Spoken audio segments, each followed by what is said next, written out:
குருச்சரணம். இந்த உலக மக்கள் இதை பார்த்து கொண்டிருக்கின்ற அறிவான செல்லங்கள், என் உயிரில் கலந்த ஞானம் மிகுந்த என் ரேக்கி குழந்தைகள் எல்லாரும் எல்லா வளமும் பெற்று நீடூழி வாழணும்னு வேண்டிக்கிறேன். அது மட்டும் இல்லை, இன்றைக்கி ஒரு முக்கியமான விஷயம் என்னன்னு பார்க்கலாமா? கோடுகள் என்ன செய்யும்? கோட்டு வைத்தியம், கோட்டு மந்திரங்கள் இந்த மாதிரிலாம் இருந்துச்சு. என்னடா அப்படிலாம் ஒன்று உண்டா? அப்படின்னா இருக்குது, இப்போவும் இருக்குது. இப்போ நீங்கள் எந்த மந்திரத்தை இருந்தாலும் அந்த கோடுகள் இல்லாமல் கிடையாது. ஏதாவது ஒரு கோடு போட்டு தான் பண்ணுவீங்க இல்லையா? அப்போ அந்த கோட்டுக்கு ஒரு மரியாதை இருக்குது. இப்போ ஸ்வஸ்திக்குனா இப்படி போட்டு இப்படி போட்டு இப்படி போட்டு அப்படி போட்டு அப்படி போட்டு இப்படி போட்டு ஸ்வஸ்திக்குங்கிறோம். இப்போ அது என்ன முக்கோணம்னா அப்படி போடுறீங்க இல்லையா? அதான பிரமிடு அந்த மாதிரி. இந்த சதுரம்னா அப்படி கோடு போடுறீங்க. இந்த மாதிரி தான் கோடுகள். ஒரு வட்ட கோடு போட்டிங்கன்னா அது வந்து நீர் அப்படிங்க. முக்கோணத்தை காட்டிங்கன்னா நெருப்புன்னு அர்த்தம், ஸ்கொயரை காட்டினா நிலம்னு அர்த்தம். அப்புறம் வளைஞ்சு வளைஞ்சு அப்படி கோடு போட்டிங்கன்னா யாருன்னு அர்த்தம் இல்லையா? இந்த மாதிரிலாம் இருக்குது. சரி, இப்போ இந்த கோடுகளால் அமைச்சது தான் நிறைய வாழ்க்கையிலுடைய நிறைய விஷயங்களுக்குண்ணா. அவன் எந்த நேரத்தில் கோடு ஓட்டானா அது சரியில்லைப்பா அப்படிம்பாங்க. என்ன, இப்போ உங்களுக்கு ஒன்று காட்டப்பாரு பாருங்கள். இப்போ ஒரு முகத்தை பார்க்குறீங்க, அது என்ன இருக்குது? இப்படி ஒரு வட்டம் இருக்குது, ஒரு கண் ரெண்டு இருக்குது, ஒரு மூக்கு இருக்குது, ஒரு வாய். அந்த வாயில் என்ன போட்டிருக்கோம் அப்படின்னா வி இந்த மாதிரி போட்டிருக்கு. அவ்வளோதானே, பார்த்துட்டிங்கள? இப்போ அதையே பாருங்கள், மாற்றி போட்டால் எப்படி இருக்குது பாருங்கள். நல்லா கவனிக்கணும் ஒரு சின்ன விஷயம். இந்த வி மாறிப்போச்சு, முகத்தினுடைய எக்ஸ்ப்ரெஷனும் மாறிப்போச்சு. உண்டா இல்லையா? இப்போ இதை பாருங்கள், இதில் எப்படி இருக்குது பாருங்கள். இதில் இருக்க கண்ணை பாருங்கள். முதல்ல இந்த கோடு போடுறப்ப கண் எப்படி இருக்குதுன்னு பாருங்கள். அது கண்ணுமே சந்தோஷத்தை காட்டுது. இந்த இதில் பார்த்தீங்கன்னா இந்த கண்ணும் சோகத்தை காட்டுது. உண்டா இல்லையா? இதை நான் கிளாஸ் நிறைய ஒர்க் ஷாப்பில் காமிச்சனால இதை ஞாபகம் வந்துச்சு. இப்போ உங்களுக்கு சொல்கிறேன், புரிஞ்சுதா? இதே கோடை அப்படி அப்படி மாற்றினீங்கன்னா, அப்படி மாற்றிட்டிங்கன்னா அந்த கண்ணுடைய எக்ஸ்ப்ரெஷன் மாறிடும். நீங்களாக பண்ணி பாருங்கள். இது ஒரு அருமையான எக்ஸசைஸ். நீங்களே இப்படி ரெண்டையும் வரைஞ்சிட்டு, புரிஞ்சுதா கண்ணுங்களா? அப்புறம் அப்படி வச்சுட்டு அந்த கண்ணை மட்டும் நீங்கள் அப்படியே தான், ரெண்டுக்கும் ஒரே மாதிரி தான் கண். ஆனால் இந்த ஒரு வீங்கிற ஒரு கோடு வந்து என்ன ஆகும்னா ரெண்டுடைய எக்ஸ்ப்ரெஷனையும் மாற்றிடும், என்ன காட்டுதுங்கிறத மாற்றிடுது. புரிஞ்சுதா? அப்போ இந்த கோட்டுக்கு எவ்வளவு மரியாதை இருக்குது. நீங்கள் பேசுகிற பேச்சு ஒன்றொன்றும் வீச்சில் தான் போகும். அந்த வீச்சு போகிறப்ப நீங்கள் நல்ல வார்த்தைகளையும் பேசலாம், நல்லதையும் நினைக்கலாம், வேண்டாத அடுத்தவங்களை மனசை புண்படுத்துறதையும் சொல்லலாம் இல்லையா? புண்படுத்திக்கிட்டேவும் இருக்கலாம். அதெல்லாம் இல்லாமல் நல்லா இருந்தோம்னா எவ்வளோ நல்லா இருக்கும் யோசிச்சு பாருங்கள். இப்போ ஒரு எந்திரம்னு எடுத்துட்டிங்கன்னா அதில் நிறைய கோடுகள் இருக்கும், நிறைய 9 கோடு அது மாதிரி கோடுகள் இருக்கும். சில எந்திரங்கள் நாங்கள் வச்சுருக்கோம் எப்படின்னா சிஜில்ஸ் அப்படின்னு சொல்லுவோம். அதெல்லாம் வரைக்கோடுகளாகவே இருக்கும். சிஜில்ஸ், சிம்பிள்ஸ் அதெல்லாம் வந்து பார்த்திங்கன்னா வரைகோடுகளாகவே இருக்கும். இப்போ நீங்கள் நினைக்கிறீங்க ஒரு நினைவை, இந்த நினைவுகளை வந்து நம்பர்ஸ் கொடுக்குறோம் நாங்கள். ஃபார் எக்ஸாம்பிள் சொல்கிறேன், 1 1 2 2, 1 1 2 2 இது பணத்துக்குரியது. இதே வந்து 7 4 1 போட்டிங்கன்னா உடனே பணம் கிடைக்கிறது. புரிஞ்சா? 5 5 5 பணம் கிடைக்கிறதுக்கு உண்டானது. இப்படி பணத்துக்குன்னே நிறைய கோடுகளை வைத்து நம்ம என்ன பண்ணிக்கோம், நம்பர்ஸை கொண்டு வரோம். அப்போ அதை ஒரு கல்லில் கொண்டாடுறப்ப எப்படி இருக்கும்? அந்த கல்லில் இருக்கிறதுல என்ன ஆகும், கல்லுக்கே நிறையா பவர் இருக்குது, அது அந்த நம்பர்ஸும் சேர்ந்து நிறையா பவர்ஸ் உண்டாயிடுது. இப்போ நிறைய நம்பர்ஸை போட்டாங்க. எதுக்கு இதை போட்டுக்கிட்டு இருக்காங்க அப்படின்னு நீங்கள் கேட்கலாம். இந்த பாருங்கள், 777. அப்படி இது சூப்பர் கண்ணுங்களா, எல்லோரும் வச்சுக்க வேண்டியது. சாமி ஒரு பாக்கெட்டில் வச்சுக்கணும் 777. வேறு ஒரு மந்திரக்கோளில் அந்த நம்பர் வருது, புரிஞ்சுதா? மந்திரக்கோள்லேயும் அந்த நம்பரை போடுறாங்க. அது ஆர்டருக்கு போய் இட்ஸ் கோயிங் ஆன். என்னென்னா ஒரு கோடு இங்கிட்ட ஒரு கோடு, புரிஞ்சிச்சிங்களா? 1 1 1 1 1 1 அந்த மாதிரி இருக்கா? இந்த 777 இருந்தால் அந்த இடத்த நிச்சயமாக பணம் இருக்கும், நிச்சயமாக வந்துடும். அது எந்த ரூபத்தில் வரும்னு யாருக்கும் தெரியாது சாமி, அது வரும். புரிஞ்சுதா? அது 1 555 555, அப்புறம் 80852074 இந்த மாதிரி 741 மட்டும். இது எல்லாமே ஜேடில் போட்டிருக்காங்க.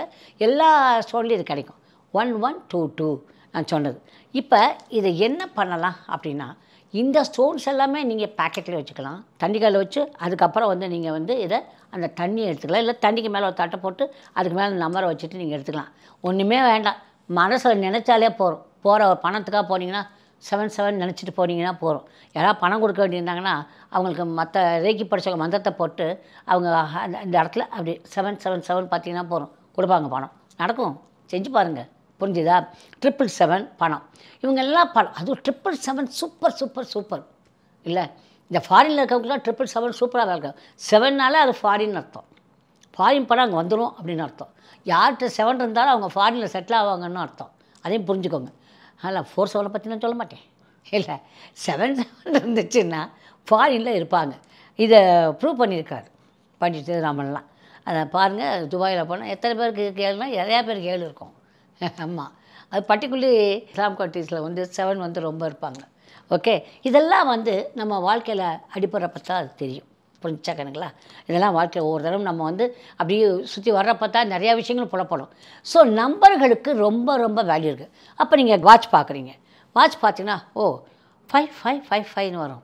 சமயத்தில் 5:55, 55 செகண்ட்ஸ் அதெல்லாம் காட்டும். அந்த மாதிரிலாம் பார்க்குறப்ப ஏஞ்சல், இந்த மாதிரி நம்பர்களில் ஏஞ்சல்ஸ் வந்து ரெப்ரசன்ட் பண்ணுறாங்க. நீங்கள் எங்கேம்மா கடிகாரத்தில் பார்க்கலாம், இல்லை ஒரு காருடைய நம்பரில் பார்க்கலாம், இல்லை அப்போ நீங்கள் வேறு எதில் வேணுமாலும் நீங்கள் எங்கேயாவது இந்த நம்பரை பார்க்க வேண்டி வந்துச்சுன்னா திங்க் ஆஃப் ஒரு ஏஞ்சல். அந்த ஏஞ்சல் நமக்கு வந்து ஆன்சர் பண்ணுறாங்கன்னு அர்த்தம். இது நிஜமான உண்மை. இன்றைக்கி ஏஞ்சல் பார்த்தோன்னா எங்களுடைய கிளாடி பிள்ளைங்கன்னு 2 பேர் வச்சுருக்கேன். எங்கள் கிளாடிகள் சொல்லுவாங்க, புரிஞ்சுதா? அது மாதிரி எங்கே பார்த்தாலும் சரி, நீங்கள் ஒரே நம்பரை 3ஆக பார்த்துட்டிங்கன்னா அதே ரூபாய் நோட்டில் 777 கடைசியில் வந்துச்சா அந்த ரூபாய் நோட்டை செலவழிக்காதீங்க, பத்திரமா வச்சுக்கோங்க. நான் உடனே என்ன பண்ணுவேன், அந்த ரூபாய் நோட்டில் லேமினேட் பண்ணி வச்சிடுறது. எனக்கு ரொம்ப அதிசயமாக 1 2 3 4 5 6 கிடச்சிது சாதாரணமாக. அப்போ அதை எடுத்து கொடுத்தாரு. உடனே அதை நாங்கள் லேமினேட் பண்ணி வச்சுட்டோம். நல்ல பணம் வரும் கண்ணுகளா. அந்த 786 இருக்கே, டட்டா அருமையாக பணம் வரும் கண்ணுங்களா. நான் என்கிட்ட இருந்தால் கூட இப்போலாம் பிள்ளைகளுக்கு நான் கொடுக்க ஆரம்பித்தேன்னா எனக்கு அந்தந்த பேங்க்கில் வந்து அம்மா வந்து இதை இஷ்டப்படுறாங்கன்னே கொடுப்பாங்க. அது எல்லாருக்கும் நான் கொடுக்குறேன். இப்போ அதை வந்து இத்தனை ஆயிரம் அதெல்லாம் வந்து எல்லாம் பேசாதீங்க, அதெல்லாம் வேண்டாம், அதுவாக வாழ்க்கையில் வரும். அதுக்கு போயிட்டு நாங்கள் ₹1,00,000 அதெல்லாம் no don't go behind that. உங்களுக்கு அதுவாக வரும். அது வந்தால் மட்டும்தான் யோகம். அப்போ காசை கொடுத்து வாங்கினீங்கன்னா யோகம் கிடையாது. புரிஞ்சிச்சா? அந்த மாதிரி தன்னால் வரும். இன்றைக்கி போன மாதிரி கிடச்சிது. அது முன்னாலே 786 இருக்கலாம், பின்னாலே இருக்கலாம், நடுவுலேயும் இருக்கலாம். எப்படி இருந்தாலும் 786 இட் வில் ஒர்க். அதே மாதிரி இந்த நம்பர்களை நீங்கள் குறித்து வச்சுக்கணும். 555 777 1122 741 இந்த நம்பர்கள் இருந்தாலும் நீங்கள் எடுத்து வச்சுக்கலாம். புரிஞ்சா? இதுக்குன்னு ஒரு பாக்ஸ் போட்டு வச்சுட்டு அதில் நீங்கள் எழுதி போட்டுடணும். எனக்கு இவ்வளோ பணம் வேணும். எல்லோரும் கோடியில் கேளுங்க ப்ளீஸ். லட்சம்லாம் கேட்காதீங்க, கோடி கேளுங்க. பிரபஞ்சத்தில் அப்படி இருக்குது. அது பொத்து அப்படி டாப் அடிச்சுட்டு ஒரு எனர்ஜியில் ஒரு இதை போட்டிங்கன்னா அப்படியே கொட்டணும். கனகதாரா சொன்ன உடனே தங்க மழை பொழிஞ்ச மாதிரி பொழியும். சில பேர் மட்டும் கொடியாக சம்பாதிக்கிறாங்க. ஏன் நீங்கள் பண்ண முடியாது? எல்லாரும் மனிதர்கள், எல்லாருக்கிட்டையும் தைரியம் இருக்குது, எல்லாருக்கிட்டையும் மனசு இருக்குது, எல்லாருக்கிட்டையும் புத்தி இருக்குது இல்லையா? நம்ம நினைக்காம இருந்தோம்னா அது நம்மளுடைய தவறு. கரெக்ட். நம்ம நினைக்காம, நம்ம பிரபஞ்சத்திட்ட கேட்காம சும்மா இருந்துவிட்டு எனக்கு அதிர்ஷ்டம் இல்லைப்பா, எனக்கு நான் படிக்கலப்பா, எல்லாம் படித்தவங்களாமே ரொம்ப பெருசாக வரலப்பா, எல்லோரும் வந்திருக்காங்க. புரிஞ்சுதா? அதுக்கு நிறையா உதாரணங்களை சொல்லலாம். புரிஞ்சா கண்ணுங்களா? அதனால் இதுகளை விட்டுறாதீங்க, பத்திரமா இருந்துக்கோங்க. உங்கள் இந்த நோட்டில் பார்த்தாலும் சரி, எதில் வேணுமாலும் நம்பர்ஸ் வரும். புரிஞ்சா? இதில் தான் நான் சொல்ல வரல. எங்கே நம்பர் இருக்கோ அங்கெல்லாம் நீங்கள் இதை நோட் பண்ண பழகணும். புரிஞ்சா கண்ணுங்களா? வச்சு அதை பத்திரமா வச்சுக்கிட்டிங்கன்னா இட் வில் ஹெல்ப் யூ. ஏன்னா ஒரு கோடு என்ன பண்ணுது, முகத்தை வந்து ரொம்ப சந்தோஷமாக காட்டுது, ஒரு கோடு சோகமாக காட்டுது. அதனால் இதெல்லாம் நமக்கு சந்தோஷத்தை கொடுக்குது. அதனால் இதை சேர்த்து வச்சுக்கோங்க. புரிஞ்சா கண்ணுங்களா? I love you all my lovely children. Good luck கண்ணுங்களா.